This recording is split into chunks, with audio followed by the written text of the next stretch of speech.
네, 안녕하세요. 자, 조명에 대해서 설명을 좀 배우고 있는데요. 자, 오늘은 스탠다드 라이트의 그 종류를 살펴보고 거기에 옵션들까지도 살펴볼게요. 자, 여기 좀 준비된 그 장면은 자, 머그컵 비슷하게 자, 이렇게 있고요. 꼭 이걸로 하지 않아도 됩니다. 여러분들은 주전자를 하나 만들어서 작업을 하셔도 됩니다. 자, 라이트 쪽에 가보시면 자, 포토메트릭, 그 다음에 스탠다드, 자, 아놀드가 있어요. 자, 거기에서 스탠다드를 눌러주시면 자, 지금 타겟 스팟, 프리 스팟, 타겟 다이렉트, 프리 다이렉트, 옴니, 스칼라이트 이렇게 6개의 조명이 있는데 뭐 타겟은 주로 국부 조명이라고 그래서 어느 특정 부분을 비출 때 사용하는 거라고 보시면 되고요. 형태를 잠깐 살펴볼까요? 자, 타겟 스팟.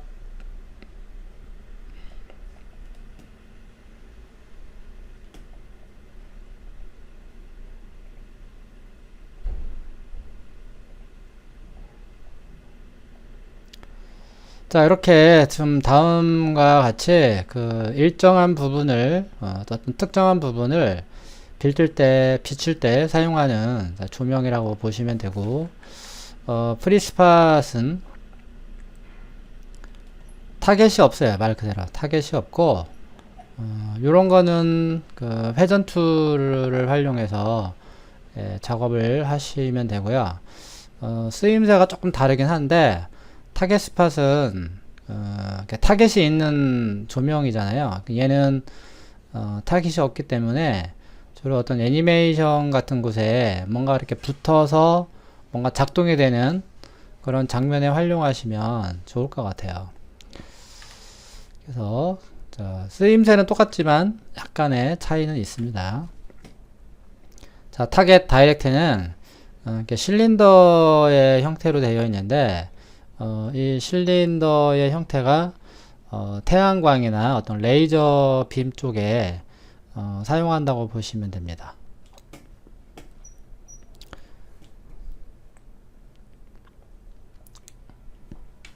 그래서 그 외부 투시도 작업을 할 때 그 태양광선을 만약에 만들고 싶다 그러면은 요 타겟 다이렉트를 활용해서 작업을 하시면 되겠습니다. 그래서 프리 다이렉트도 아까 그 프리 스팟과 같이 타겟이 없기 때문에 얘도 아까 로테이트나 그런 것들을 활용해서 방향을 결정을 해주시면 되겠습니다. 그래서 여기 프리 스팟과 조금 이제 불편한 조명이라고 할 수 있죠.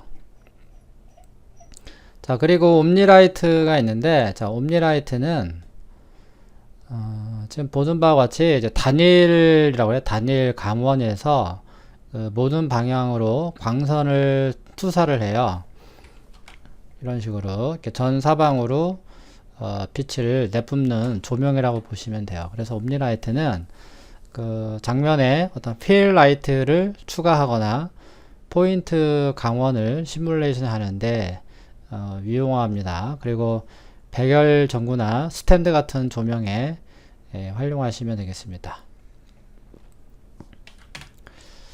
자, 그리고 스카이라이트가 있죠.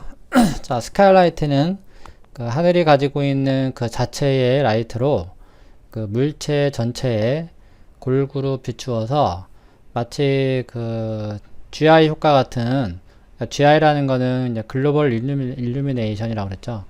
그래서 GI 효과 같은 느낌으로 그 만들어낼 수 있는 조명입니다. 그래서 하늘색을 설정하거나 그 맵에 활당할 수 있고 그 하늘은 그 장면 위에 돔으로 모델링을 하고요. 그래서 라이트 트레이서와 함께 사용하기도 합니다. 여기 보면 라이트 트레이서 있죠?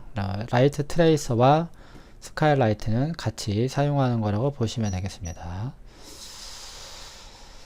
자, 그러면 타겟 스팟을 한번 쭉 살펴보도록 할게요. 자, 일단 왼쪽 프론트 뷰에서 자, 왼쪽 45도에서 다음과 같이 라이트를 자, 이렇게 그려주시고요.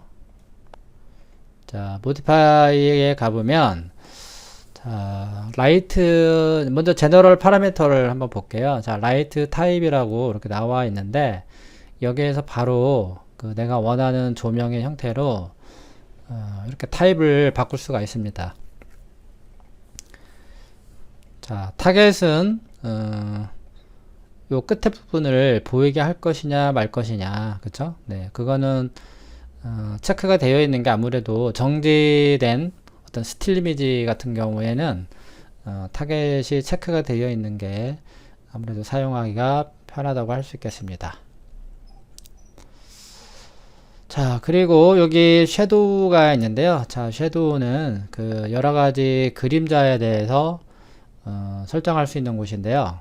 자, 에어리어 섀도우는 그 어떤 거리 값에 의해서 어떤 그림자의 선명도가 다르고 그 물체에 가까이 있는 그림자는 선명하고 멀리 갈수록 흐려지게 만드는 조명입니다. 그래서 요거는 투명도와 그러니까 투명도가 있는 또는 뭐 불투명도가 있는 그런 매핑까지 다 지원을 합니다.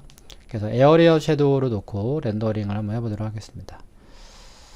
자, 이런 식으로 이렇게 끝에 가서 이렇게 흐려지는 상황을 줄 수가 있는데 그거는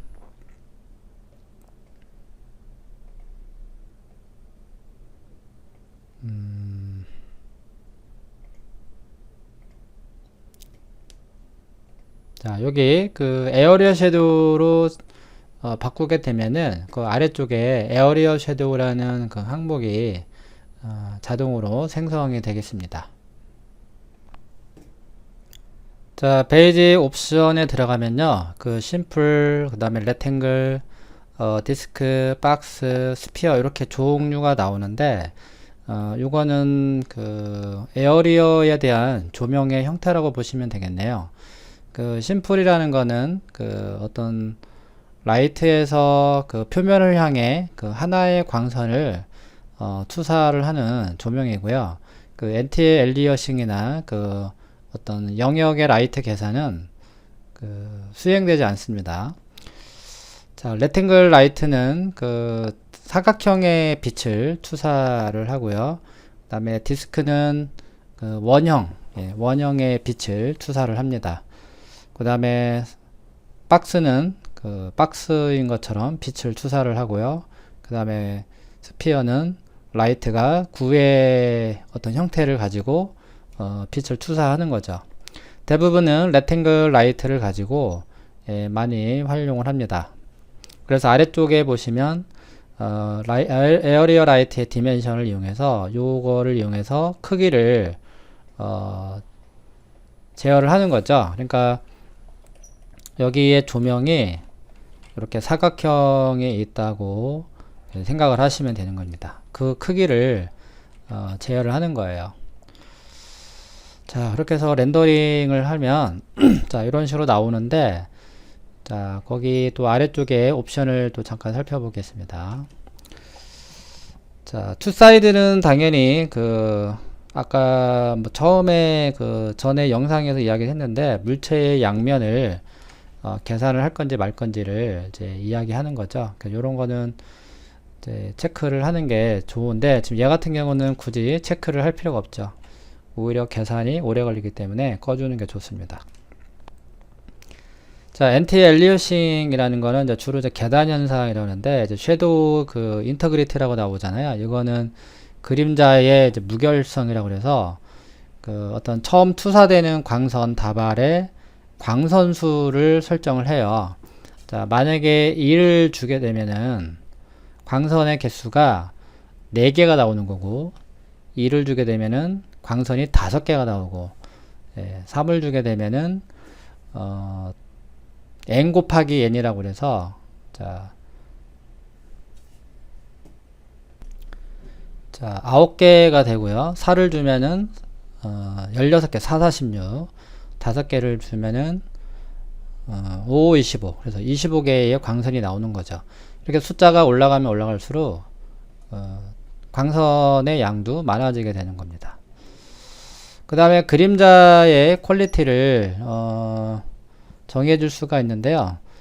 당연히 숫자가 올라가면 올라갈수록 당연히 그림자의 퀄리티도 좋아지게 되겠죠.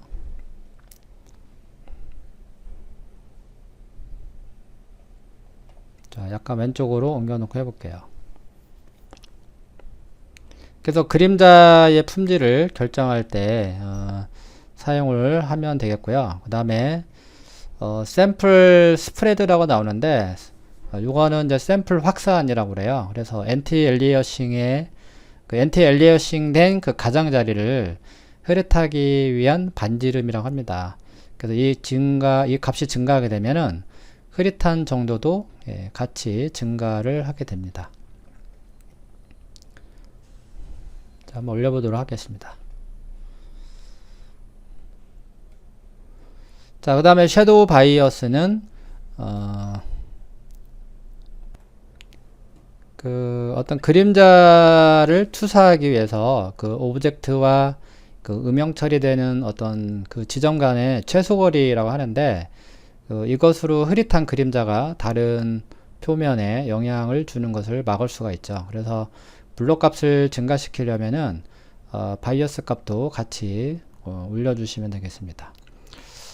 지터 어마운트는 그 광선 위치에 그 무작위로 추가를 하는데 광선은 최초에 그 매우 규칙적인 패턴을 갖는데 이러한 패턴은 그림자의 흐릿한 부분에 규칙적인 그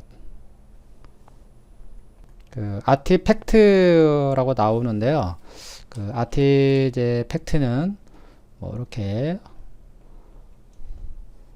뭐 이런 식으로 이렇게 겹쳐지게 되는데 이런 부분에 그 지글지글한 어떤 형태들을 뭉갠다고 보시면 돼요. 이 원의 형태를.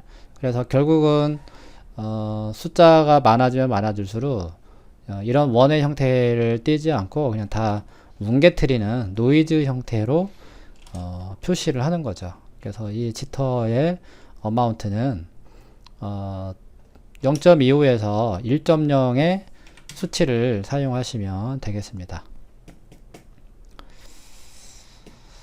자, 그리고 어드밴스 그 레이트레이스. 자, 요거는 진보된 그 레이트레이스 그림자로 그 트랜스페어런시, 그러니까 투명도와 불투명 매핑을 이제 지원을 하는데, 만약에 이 물체가 투명하다 그러면은 그 많은 빛과 면을 가진 그 복잡한 장면에서 사용할 수가 있고 경계가 뚜렷한 그림자를 만들어 주게 되는 거죠. 물체를 일단은 투명하게 만들려면은 그 오퍼시티를 이렇게 내려 주시고요. 그 다음에 투사이드도 같이 이렇게 체크를 해 주셔야 됩니다. 이거를 체크를 해야지 그 물체의 안쪽과 바깥쪽의 그 계산을 도와주기 위해서 투사이드를 체크를 하는 겁니다. 그래서 일반적으로 이렇게 섀도우 맵으로 하게 되면은 그림자가 이렇게 부자연스럽잖아요. 이때 그 어드밴스 레이트레이스로 해주시면 되겠습니다. 여기도 마찬가지 에어리어 섀도우로 한번 바꿔볼게요. 아무튼 뭐 이런 식으로 나오게 되죠. 레이트레이스도 마찬가지로 투명하게 이렇게 또 제공도 하게 됩니다. 그래서 어드밴스 그 레이트레이스는 어떤 아까도 얘기했지만 뚜렷한 그림자를 만들 때 활용하시면 되겠습니다. 자, 그리고 섀도우 맵은 기본적으로 가장 많이 사용하는 그림자 방식이에요. 그래서 그림자의 경계가 부드럽게 만들어지도록 하는 거죠. 자, 그리고 레이트레이스 섀도우는 트랜스페어런시, 그러니까 투명도와 불투명 매핑을 지원을 하고 물체의 경계와 재질의 불투명 정도, 그리고 불투명 맵을 추적해서 그림자를 표현하게 됩니다.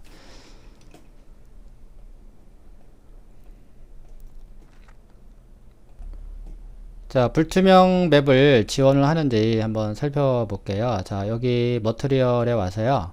자, 여기 맵스를 좀 확장을 하게 되면은 거기에 오퍼시티가 있잖아요. 자, 거기에 노 맵을 눌러 주시고 여기에서 제너럴 항목에 보면 비트맵이 있어요. 자, 그거를 클릭하시고 원하는 사진을 일단 아무거나 불러 드리도록 합니다. 자, 그리고 자, 렌더링을 이제 하게 되면은 예, 다음과 같이 그림자도 똑같이 지원이 되는 것을 확인할 수가 있죠. 그래서 뭐 비눗방울이라든지 또는 뭐 고무풍선, 예, 풍선의 그림자 또는 스테인드 글라스 같은 어떤 색상이 있는 유리창의 그림자를 만들 때는 레이트레이스 섀도우로 해주셔야 되겠습니다.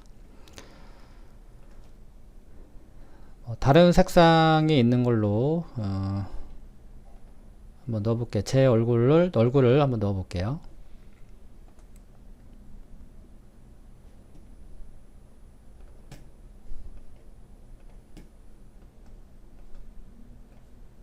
자, 빨강색으로 지금 바꿨는데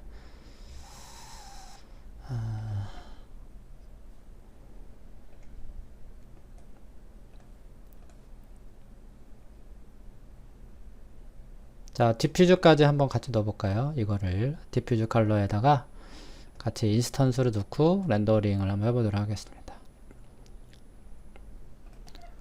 네, 뭐 이런 식으로 그림자까지 예, 영역을 네, 나오는 거를 할 수가 있겠습니다. 필터 컬러까지 주면은 그림자가 이렇게 더 진하게 선명하게 표시가 되겠습니다.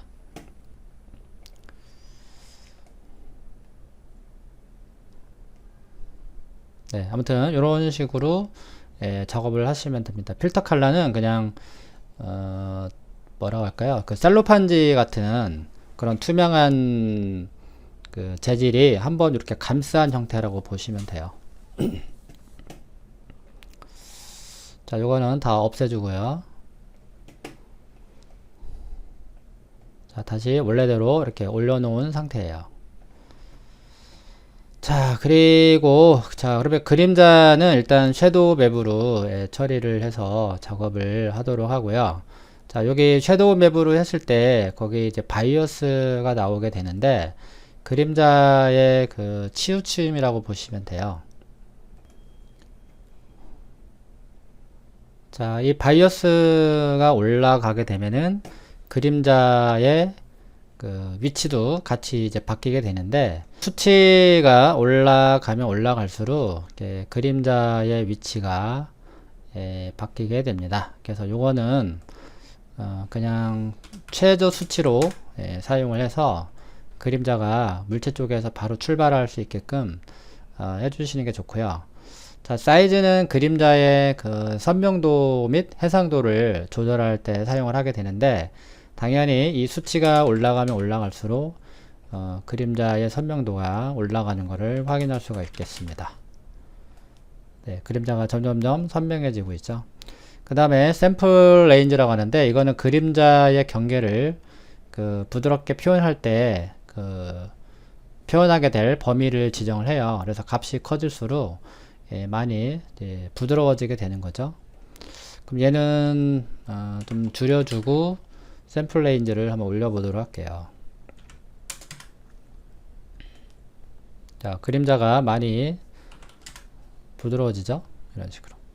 근데 얘가 가지고 있는 어떤 형태가 많이 뭉개지기 때문에 요것도 적절하게 사용을 하는 게 좋겠습니다. 무조건 값이 크다고 해서 좋은 게 아니기 때문에 그냥 원래는 이제 기본 값으로 이렇게 사용을 하시고요. 자, 그리고 앱솔루트 맵 바이어스는 바이어스 위에서 그림자를 오브젝트로부터 이동시킬 때 맥스의 절대값에 기초해서 이제 이동을 시켜주는 거예요.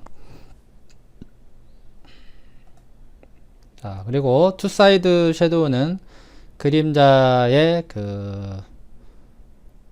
어떤 한쪽 면만 있는 오브젝트에 그림자를 표현할 때 사용을 하는데 주전자로 잠깐 보여드리도록 하겠습니다.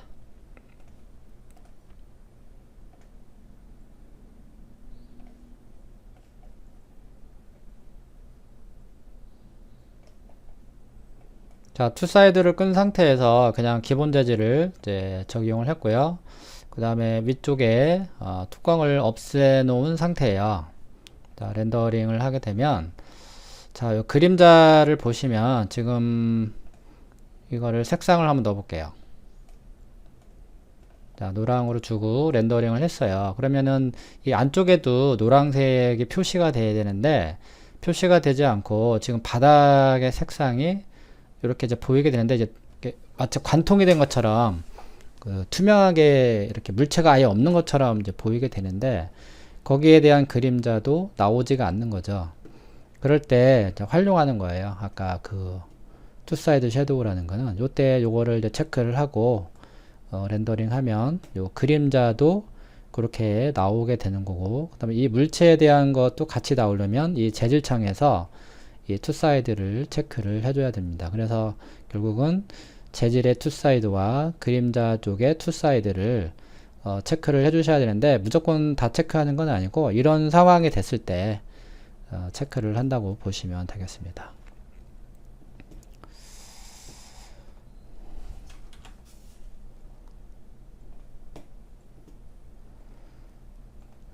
자, 그리고 자, 에모스피어 이펙트라고 나오는데, 이거는 그 볼륨 라이트를 활용할 때 사용하는 건데요. 자, 애드를 눌러주고 볼륨 라이트나 렌즈 이펙트를 사용할 때 사용하는 거예요. 그래서 볼륨 라이트는 말 그대로 볼륨이 있는 라이트라고 보시면 됩니다. 그래서 OK를 하게 되면 이렇게 볼륨 라이트가 들어오게 되고, 렌더링을 하게 되면 이렇게 빗줄기가 보이는 것을 확인할 수가 있습니다. 이렇게. 그쵸? 이렇게 빗줄기가 보이죠? 이런 조명을 활용하실 때 사용하시는 거고, 이게 좀 선명하게 되는데 멀티플라이어를 한번 떨어뜨려서 렌더링을 해볼게요. 네, 그럼 같이 이렇게 흐려지죠? 자, 그러면은 이게 빛의 농도가 이 안개의 농도가 상당히 센데, 거기 옵션에 보면은 디케이가 있거든요. 그래서 인버스를 주게 되면은 다음과 같이 이렇게 그래서 인버스는 그 2배 정도 빛이 이제 어두워지게 되고, 그래서 이런 결과가 이렇게 나왔고요. 넌으로 주면 아까와 다르게 또 다시 진해지죠. 자, 그 다음에 인버스 스퀘어는 그 4배 정도 빛이 어두워져요. 그래서 인버스 스퀘어를 주게 되면 이렇게 아주 자연스러운 그 볼륨 라이트가 나오는데, 그래서 인버스 스퀘어를 주게 되면 어떤 볼륨 라이트의 그 적절한 그 캠이라고 할 수 있어요. 그래서 볼륨 라이트를 내가 사용한다 그러면은 그 인버스 스퀘어로 바꿔서 렌더링을 하시면 되겠습니다. 그리고 여기 바로 밑에 스타트가 보이는데, 스타트라는 거는 볼륨 라이트가 시작되는 지점을 그 얘기하는 거예요. 이렇게. 자, 요거가 이제 밑으로 내려가게 되면은 여기서부터 빛이 이제 세지는 거라고 보시면 되겠죠. 0을 주게 되면 아예 없죠. 그래서 요것도 적절하게 위치를 조정을 해서 렌더링을 이제 하시면 되는데, 스탠드 같은 거를 만약에 제작을 한다 그러면은 이렇게, 그쵸? 그래서 요 스타트 값을 여기 스탠드의 이 끝부분에다가 맞춰주시고 렌더링을 하시면 되고, 쇼를 하면은 언제든지 그 위치를 계속해서 볼 수가 있습니다. 그래서 이거는 그냥 필요할 때만 사용을 하시는 게 좋을 것 같아요. 그래서 볼륨 라이트는 그렇게 활용을 하시면 되겠습니다.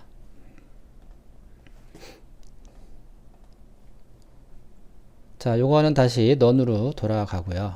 자, 그리고 이제 니어 어테뉴네이션, 그 다음에 파 어테뉴네이션이 있는데, 니어라는 거는 이제 빛이 시작이 되는 구간이고요. 파라는 거는 이제 빛이 소멸되는 곳의 구간을 의미를 합니다.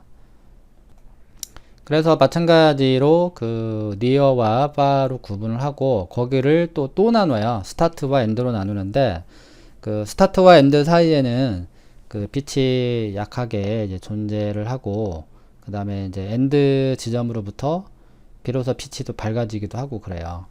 그래서 파도 마찬가지예요. 파도 그 빛이 소멸되는 부분을 의미하는데, 여기도 마찬가지로 스타트와 엔드로 나눠주고, 일반적으로는 니어보다는 파 어테뉴네이션 옵션을 더 많이 사용하고, 그 다음에 파의 스타트 값을 보통 0으로 주어서 부드러운 효과를 표현하기도 합니다.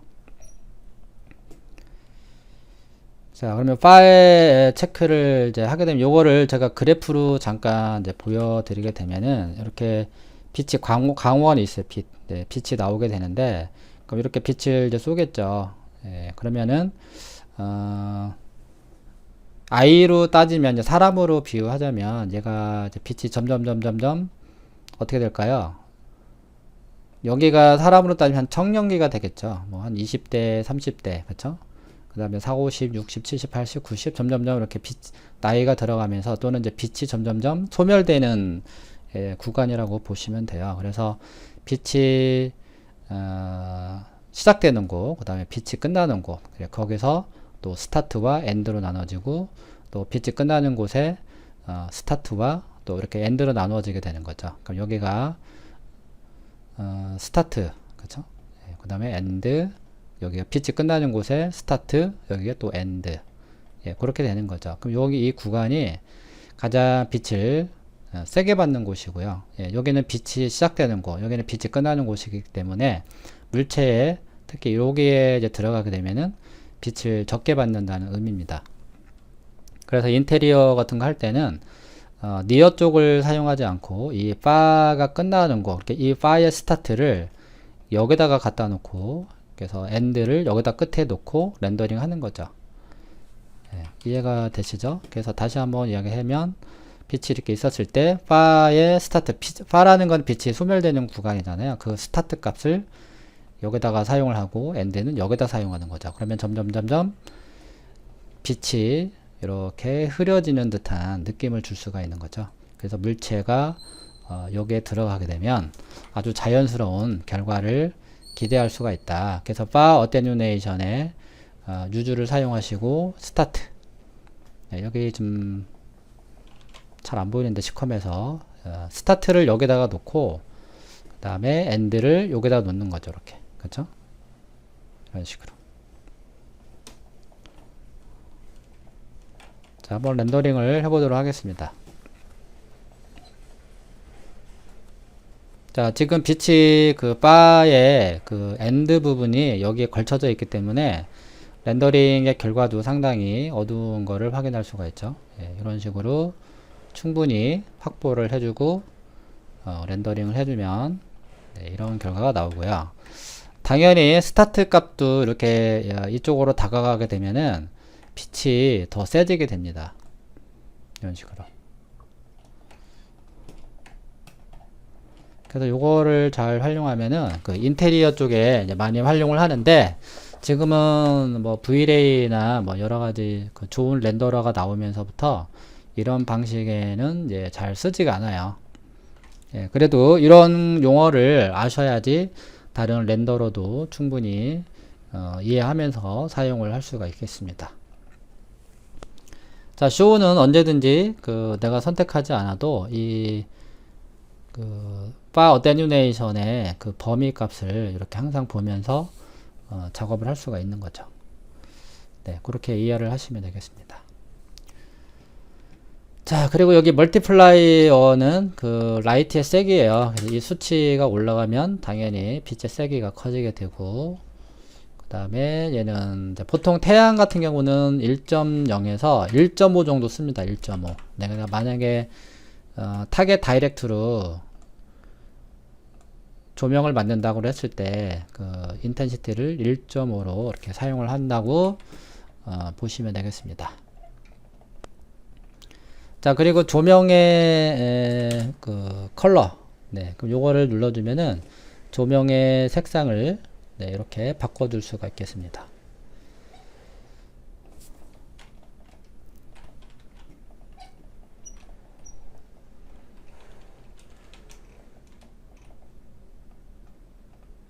좀 가까이 좀 올려놓겠습니다. 붙여놓을게요. 자, 그래서 조명의 컬러를 여기서 지정을 하시면 되고, 기본은 흰색으로 하시면 되겠습니다. 자, 그리고 라이트 콘.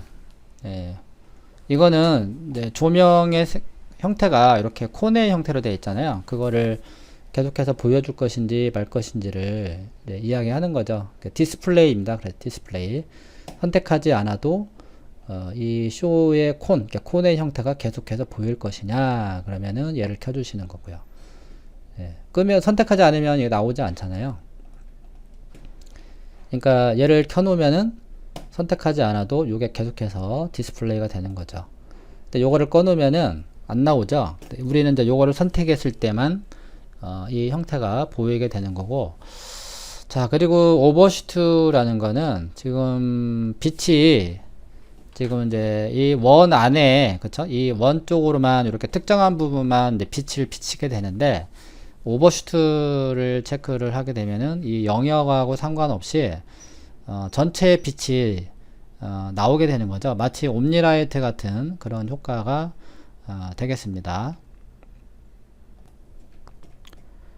자, 그리고 여기 핫스팟과 이제 폴로프가 있는데, 요거는 이제 이 조명을 보면 이렇게 두 개의 원으로 되어 있잖아요. 자, 요거에 대한 수치를 제어를 하는 거예요. 그래서 이 핫스팟이 가장 빛을 세게 받는 곳이고, 그 다음에 폴로프는 이제 바깥쪽 부분입니다. 그래서 이 영역을 이렇게 차이를 줘야지 이 바깥쪽의 이 그림자에 대한 조명에 대한 이 경계 부분을 부드럽게 처리를 할 것이냐 말 것이냐, 이제 그거를 의미를 하는 거죠. 그래서 차이를 주면 줄수록 더 부드러워지게 나오게 되는 겁니다. 여기를. 근데 이 수치가 같아지게 되면은, 자, 요거를 내려서 같이 한번 해볼게요. 약간의 좀 차이는 있지만, 그쵸? 약간의 차이는 있어요. 이렇게 이제 작업을 하게 되면은 이런 부분이 경계가 선명하게 나오게 되는 거죠. 자, 그리고 밑에 이제 조명에 대한 그 형태라고 보시면 돼요. 그래서 핫스팟과 펄러프의 영역에 그 모양을 결정을 해요. 그래서 스탠다드의 원형 조명의 경우는 그 원을 설정을 하고, 그러니까 스탠다드 원형 조명의 경우는 원을 설정을 하고, 그 다음에 어떤 창문이나 현관문을 통해 투사되는 어떤 빛과 같은 직사각형 광빔의 경우 직사각형을 설정한다. 이게 무슨 말이냐?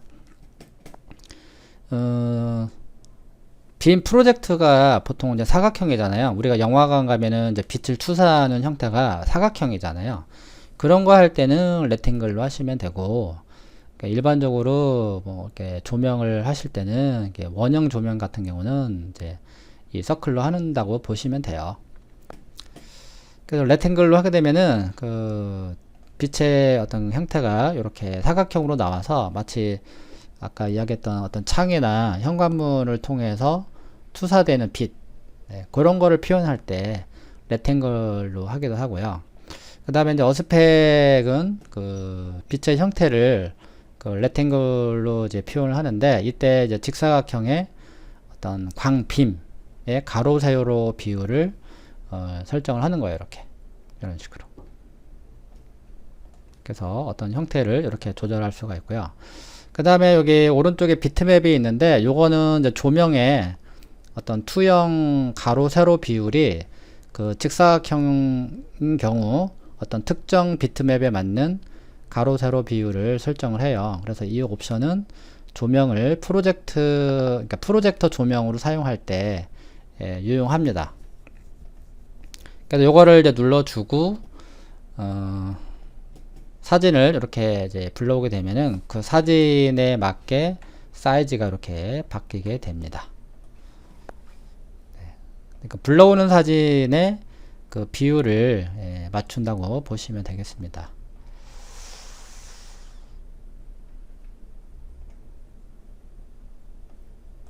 그렇게 이해를 하시면 되겠습니다. 불러드리는 사진 속의 비율, 그렇게 생각을 하시면 되고요.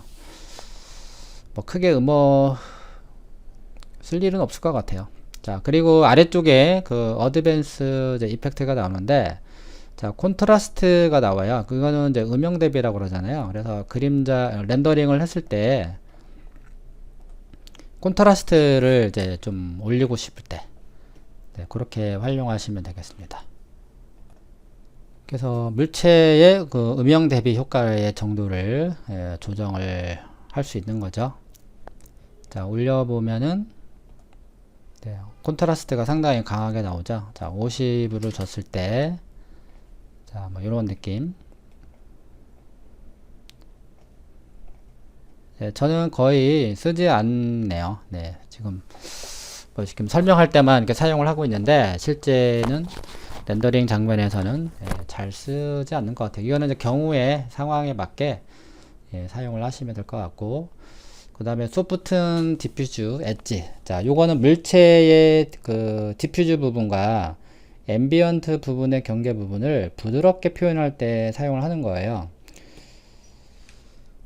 그래서 여기 디퓨즈, 그래서 물체 표면의 디퓨즈 부분에 대한 표현 방법이고, 체크하지 않으면 빛을 받지 못해서 어둡게 되고 그림자가 표현되지 않게 돼요.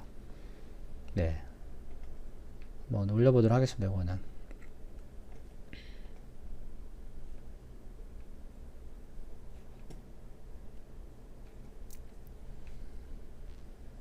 극단적으로 이거를 이렇게 올려도 네, 뭐 크게 뭐 바뀌는 부분이 없는 것 같은데, 한번 요거를 하나를 복사를 해서 한번 해야 될 것 같아요. 자, 0으로 내렸고 렌더링을 한번 해볼게요. 약간의 뭐 이쪽이 어두워지는 듯한 뭐 그런 느낌이 있는 것 같죠. 네.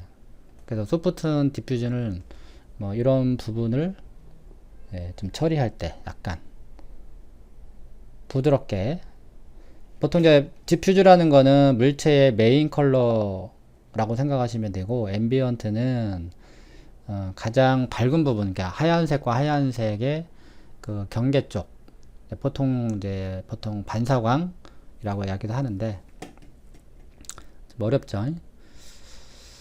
자, 그래서 디퓨즈를 끄게 되면은 원래의 색상이 안 나오죠. 네, 그리고 스페큘러는 이런 그 하이라이트 있잖아요. 네, 그런 거를 의미합니다. 이렇게 우리가 재질창에서 이렇게 하이라이트를 이렇게 표시를 하잖아요. 이 하이라이트를 줄 거냐 말 거냐, 그거에 대한 이야기입니다. 여기.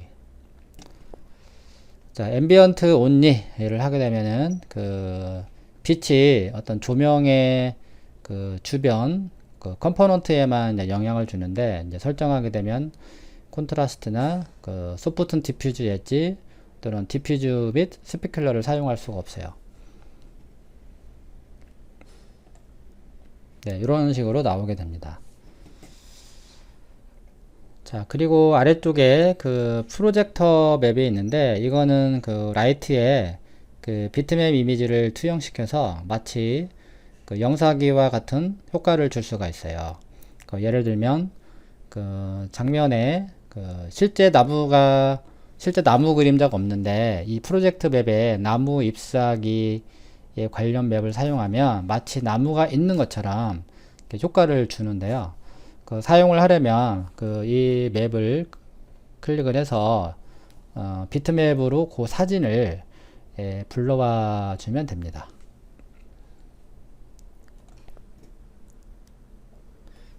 요런 거죠. 구글에서 제가 나무 그림자로 검색을 했는데, 요런 겁니다. 이런 거. 나무가 없는데 마치 나무가 있는 것처럼 그림자를 넣어서 그런 효과를 제어를 할 수가 있죠. 자, 그러면 요런 거를 한번 다운받아서 한번 넣어 볼게요. 자, 그냥 바탕화면에다가 넣어보고 불러와 볼게요. 눌러주시고, 그 다음에 비트맵, 자, 그렇게 해서 렌더링을 해보면 이런 식으로 그림자가 처리가 되고요. 그렇죠? 자, 그리고 요거를 제 얼굴로 한번 넣어 보도록 하겠습니다. 네, 거의 뭐 영화 배우 같은 네, 그런 수준의 네, 얼굴을 가지고 있는 자, 요 사진을 넣어서 렌더링. 네, 그럼 이렇게 마치 영화관에 있는 것처럼 나오게 되는데, 자, 요런 거를 활용하시려면은 렉탱글로 바꿔주셔야 돼요. 그래야지 효과가 더 잘 나오게 되는 거죠. 그쵸? 그러면 이거를 잠시 얘를 치우고 위에서 정확하게 한번 쌓아 볼게요.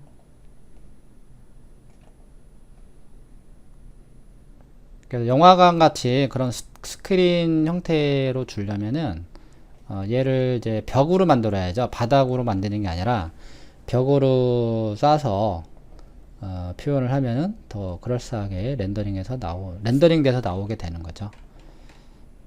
이런 식으로. 네, 이쪽이 돼야 되겠네요.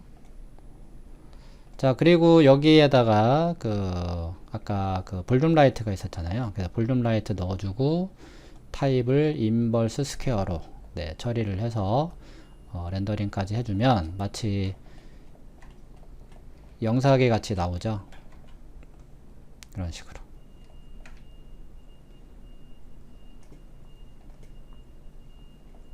아시겠죠? 그래서 프로젝터 맵은 네, 그렇게 활용하시면 되고, 아까 그 나무의 그림자도 네, 그런 방법을 활용하신다면 예, 멋진 이런 느낌도 줄 수가 있겠습니다. 그래서 바닷속의 풍경 만들 때 이런 거 볼륨 라이트와 그 다음에 여기에 노이즈 맵을 같이 활용하시면 마치 바닷속에 그 빛이 들어오는 그런 산란 효과도 예, 같이 작업을 할 수가 있겠습니다. 자, 이렇게 물체가 또 들어가면은 또 빗줄기까지 예, 나오게 됩니다. 이렇게 그림자도 이렇게 다 처리가 돼요. 그래서 이런 멋진 장면을 예, 만들 수가 있는 거죠.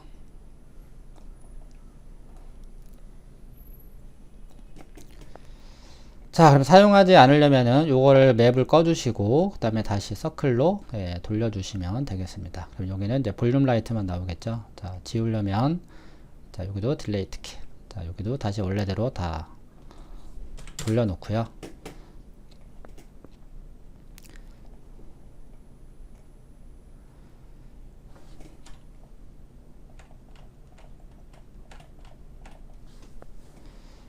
자, 그리고 밑에 섀도우 파라미터가 있는데 이거는 이제 그림자에 대한 내용이네요. 자, 그림자의 컬러.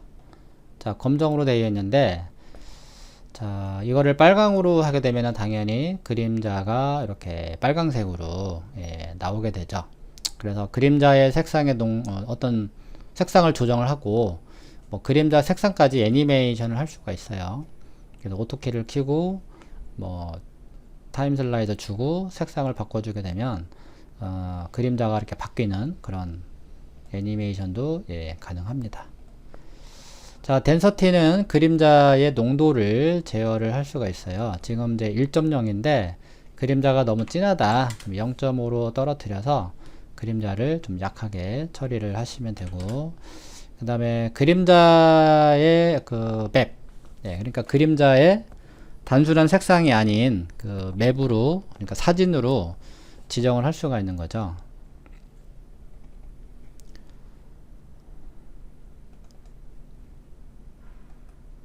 네, 그렇게 해서 그림자에도 그 사진을 이용해서 예, 적용을 할 수가 있겠습니다.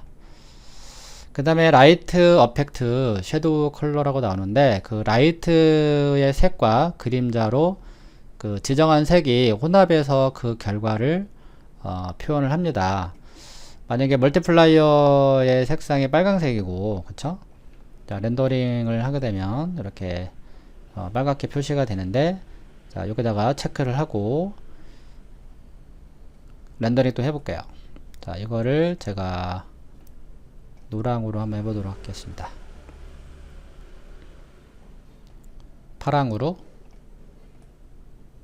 네, 생각보다 잘 안 나오는데요. 얘를 한번 다른 색으로 한번 지정을 하고 확인을 해 보겠습니다.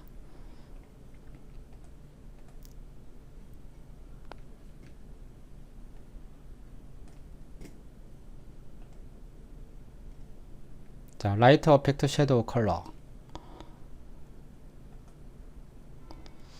그래서 결국은 요 색상과 요 색상이 섞여서 여기에 표현을 해라 라는 뜻이거든요. 좀 잘 표시가 되는지 모르겠네요. 지금 여기는 하늘색이고, 그쵸? 여기는 이제 노랑인데, 노란색이 나왔죠? 그쵸? 노란색이 나왔는데, 요거를 체크를 하게 되면은, 이 조명의 색상과 그림자의 컬러가 같이 혼합이 돼서 여기 보여라 라는 의미입니다. 그래서 지금 보면 연두색 계열이, 그쵸? 초록색 계열이 이렇게 이제 표시되어 나타나는 것을 확인할 수가 있겠습니다. 이거는 예전에 물방울, 그쵸? 이렇게 비눗방울 같이 또는 스테인드 글라스 같이 어떤 색을 가진 어떤 투명한 물체, 그런 거에 대한 그림자를 사용할 때 했었던 것 같아요. 그러니까 지금은 굳이 일부러 이렇게 할 필요가 없죠. 아무튼 그런 목적으로 사용하신다고 생각하시면 됩니다.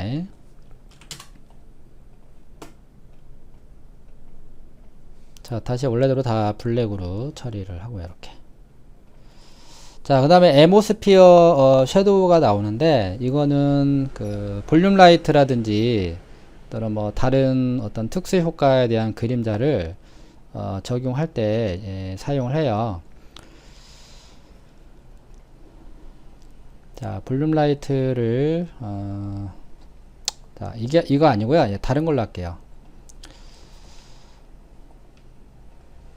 자, 렌더링을 이제 했는데, 여기에 만약에 어떤 구름 같은 게 있을 거 아니에요. 그쵸? 구름이 지나간다고 했을 때, 그거에 대한 뭐 그림자 한번 해볼게요. 저도 지금 요거 안 한 지가 좀 꽤 됐는데 한번 해보겠습니다. 자, 에모스피어리 어퍼러처를 이용해서 스피어 기즈모를 이렇게 이제 하나 만들었고요. 자, 요게 이제 구름 같은 형태가 되는데, 구름의 형태가 되기 위해서는 이렇게 레디우스를 이렇게 약간 타원형 형태로 이렇게 찌그러뜨려 주고요. 그래야 이제 구름 같은 이제 형태가 나오거든요. 이런 식으로 했을 때. 자, 그리고 숫자 8번을 눌러주면 거기에, 자, 요거는 지워줄게요. 자, 애드를 눌러주고 볼륨 포그. 볼륨 포그는 안개는 안개인데 이렇게 뭉쳐있는 안개예요. 그게 이제 구름이거든요. 그래서 구름의 효과를 줄 때는 이 볼륨 포그를 선택을 해서 OK를 하고, 그 다음에 픽 기즈모. 네, 그럼 요걸 눌러서 요거를 이제 등록을 하는 거예요. 이렇게. 이런 식으로. 그러면 이제 여기에 이렇게 두 개가 이렇게 들어왔죠. 그 다음에 이제 자동으로 농도를 조정하기 위해서 익스폰텐셜, 자, 그래서 엑스포넨션을 이렇게 체크를 하고, 자, 렌더링을 하게 되면은 자동으로 농도가 이렇게 계산이 됩니다.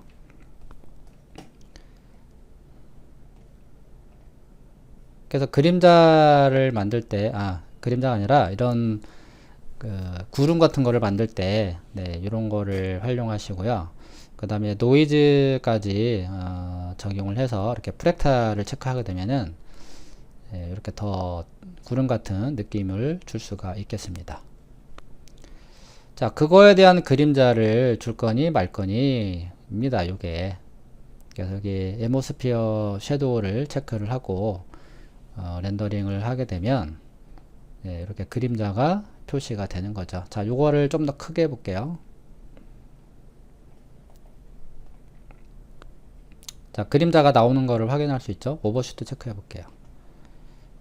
그렇죠. 네, 이런 거를 만들 때 사용하는 거고, 그 다음에 이제 오퍼시티는 그림자에 대한 농도, 그쵸? 네, 요것도 이제 투명도를 지정할 수가 있죠. 그림자의 투명도. 네, 약간 흐릿하게 나오고요.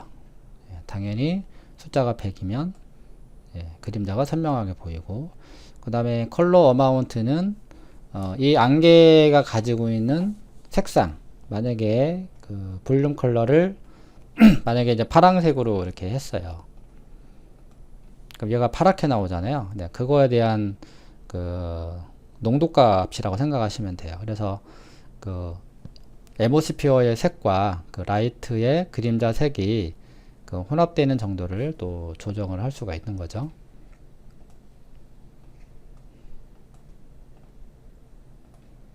예, 지금 제가 노랑으로 했는데 이 파란색과 이 노랑이 그 섞이는 정도를 이제 의미하는 겁니다.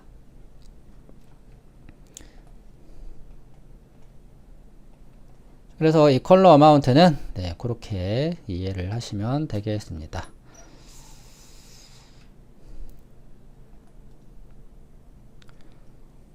자, 그럼 이런 거는 다 지우고요. 자, 원래대로 다 돌려놓겠습니다.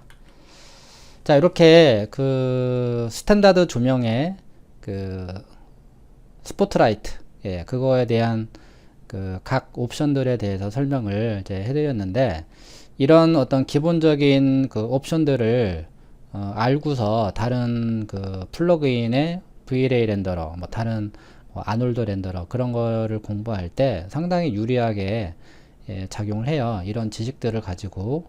근데 이런 것들을 없이 그냥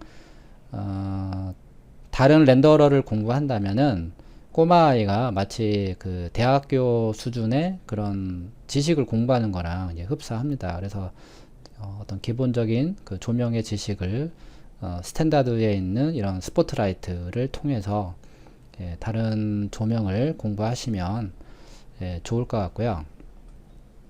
다음에는 이런 타겟 다이렉트와 그 다음에 옴니, 스카이라이트 등에 대해서 또 살펴보도록 예, 하겠습니다. 자, 그러면 지금까지 스탠다드 조명의 그 타겟 스포트라이트를 예, 살펴봤습니다. 네, 그럼 이상으로 이번 조명은 이걸로 마치도록 하겠습니다.